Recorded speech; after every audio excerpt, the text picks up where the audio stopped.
Cylkowski. On January 8th of 2018, the University of Central Florida awarded themselves the national champions of college football. The College Football Playoff Committee said that the University of Central Florida didn't play any tough teams, and that's why they were undefeated.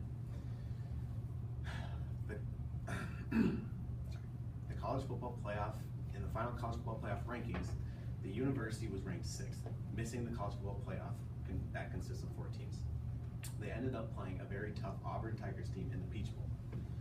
Ultimately, they ended up winning the Peach Bowl and finishing the season undefeated. This comes from Richard C. Kropow, a history professor at the University of Central Florida, in a journal from the university's STARS database published in January of 2018. Everyone here knows someone or something that deserves more recognition than they have received. The NCAA should expand the college football playoff to 8 teams. First, I will talk about why the current 4-team playoff is a problem. And finally, I will talk about why the college football playoff needs to be expanded to 8 teams and my solution. College football players and teams don't get the chance to play on big stage games and showcase their talents for NFL scouts and for the world to see.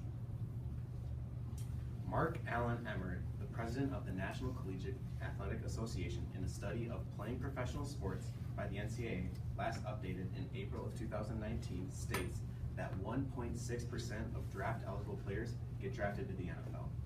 I believe that if we expand the playoff to 8 teams, we would give students a chance to go back to school for the 4th year and graduate with a degree instead of just relying to go play in the NFL, because that statistic doesn't really look good for them. Giving them a chance to have a degree and go do something else after they are done with college, or going to the NFL. Stephen Salaga, an assistant professor at the University of Georgia, found in the Journal of Industrial Organization, published in February of 2017, states that the Power 5 conferences have been extremely balanced the last couple of years. This is shown again this year. We have seen many tough teams from the SEC, like Auburn, Alabama, LSU, Georgia, and Florida. We have also seen teams from the Big 12, such as Oklahoma and Baylor, put up tough seasons. And in the Big 10, we've seen Ohio State and Penn State show great seasons again. We've also seen Michigan, Wisconsin, and yes, the Minnesota Gophers put up a very good season and make themselves a playoff picture team. I will now talk about the benefits of an 8-team playoff and my solution.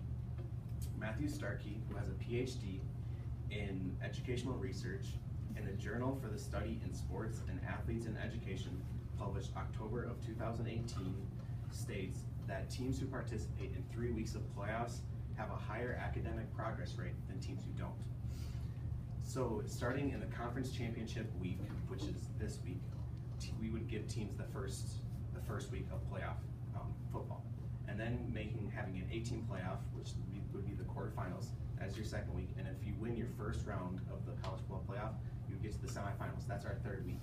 These athletes would be winning on the field and off the field, because we need to remember that they are student athletes. The word student comes first.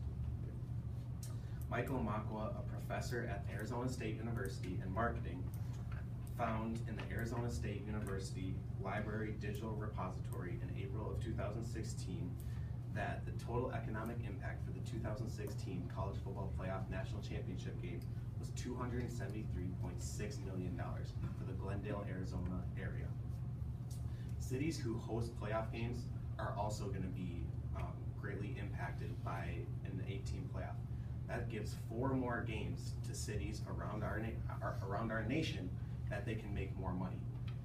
Be it small businesses, big businesses, everyone, and your whole economy will just boost. Rachel Backman, a senior sports reporter with a degree in journalism from the University of Michigan, in June of 2015 stated that ESPN's college football playoff contract is $5.64 million for 12 years. Not only will the NCAA will make more money by expanding to an 8-team playoff, by obviously a contract with ESPN making 4 more games for the next 7 years, but they would also be making more money off of merchandise and ticket sales.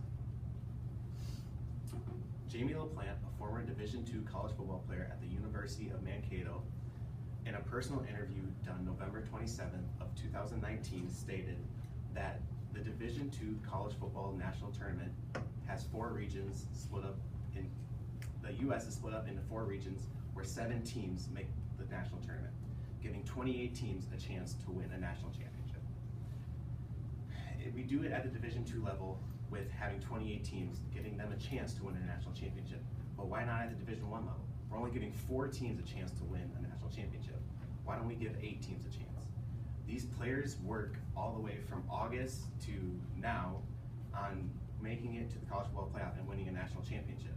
And over 4 years, that is so much time and effort, and we can't even, we have to remember that high school, like everything they do is to go win football games. And to win them a national championship game, a national title, would be great for these kids.